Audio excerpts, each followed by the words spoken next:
Assalamualaikum warahmatullahi wabarakatuh. Perkenalkan, nama saya Yudin Fauzi Nugraha. Nah, di sini saya akan menjelaskan kembali mengenai materi mesin bubut konvensional. Nah, apa itu mesin bubut konvensional? Jadi, mesin bubut konvensional itu adalah mesin perkakas yang memiliki dua sumbu utama, dan cara kerjanya itu benda kerja yang berbentuk silinder berputar. Kemudian pahat potongnya itu menyayat si benda kerja. Nah, di sini kan terdapat dua sumbu utama, yaitu ada sumbu X di mana dia itu tegak lurus dengan spindle ya. Kemudian ada sumbu Z di mana itu dia sejajar dengan si spindle. Kemudian terdapat berbagai macam pahat yang digunakan dalam proses pembubutan ini, yaitu diantaranya ada pahat bubut rata, yaitu digunakan untuk menyayat benda kerja yang berbentuk rata. Kemudian ada pahat bubut alur di mana untuk menyayat bagian alur pada benda kerja. Kemudian pahat bubut kartel di mana untuk membuat kartel pada benda kerja, dan pahat bubut ulir untuk membuat ulir pada benda kerja. Nah, di ulir ini sendiri terdapat berbagai macam, yaitu diantaranya ada ulir metris dan ulir Whitworth. Di mana apa sih itu bedanya? Yaitu ulir metris itu dia sudut puncaknya itu sudutnya 60 derajat, sedangkan ulir Whitworth tuh sudut puncaknya itu 55 derajat. Nah, selain ulir metris sama ulir Whitworth itu masih banyak macam-macam, yaitu ada ulir kanan, ulir kiri, di mana bedanya itu kalau ulir kanan searah jarum jam, sedangkan yang ulir kiri berlawanan arah jarum jam. Nah, kemudian ada ulir segitiga, ulir trapesium, dan masih banyak yang lainnya. Nah, selanjutnya kita akan membahas kartel. Kartel itu apa sih? Jadi kartel itu digunakan untuk membuat garis lurus sejajar atau menyudut atau berbentuk intan. Nah, tujuannya apa sih? Misal kita ingin memegang benda kerja yang terdapat di kartel, kartel di benda kerja tersebut. Nah, kartel itu bertujuan untuk supaya tangan kita tidak licin saat memegang si benda kerja tersebut.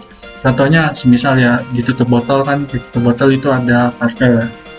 Nah, selanjutnya saya akan membahas proses-proses dalam pembuatan benda kerja pada mesin bubut konvensional ini. Nah, di sini adalah contoh dari gambar benda kerja yang ingin kita buat, di mana diameter awalnya itu adalah 32 mm dengan panjang 100 mm.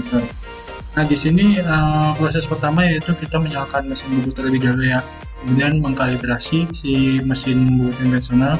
Nah, ketika sudah mengkalibrasi, maka langkah selanjutnya kita melakukan penyayatan, di mana kita pertama itu memasang si pahat bubut rata terlebih dahulu ya.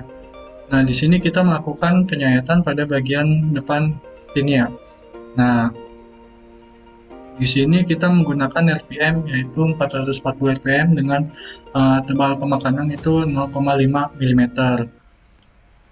Ketika sudah melakukan pemakanan, maka hasilnya akan seperti ini ya. Nah, di sini kenapa sih kita tidak langsung melakukan pemakanan secara langsung, harus bertahap? Jadi tujuannya itu supaya pahat potongnya itu tidak rusak ya, tidak cepat rusak. Nah, ketika sudah hasilnya seperti ini, maka si pahat potongnya akan posisinya di sini ya.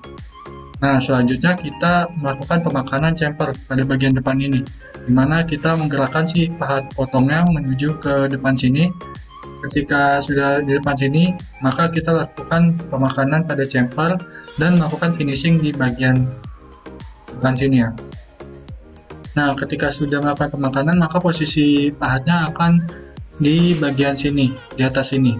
Ketika sudah, maka selanjutnya kita melakukan pemakanan alur di bagian atas ini. Nah, di sini kita harus mengganti si pahat bubutnya.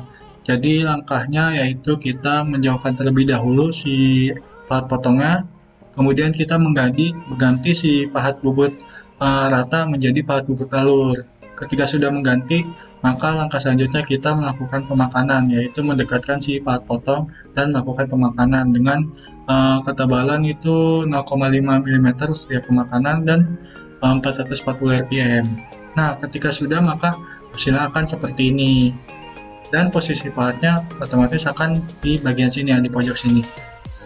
Langkah selanjutnya kita melakukan pemakanan alur yang kedua yang berada di bagian sini, dimana yaitu kita menggerakkan si pahat potongnya menuju ke bagian sini.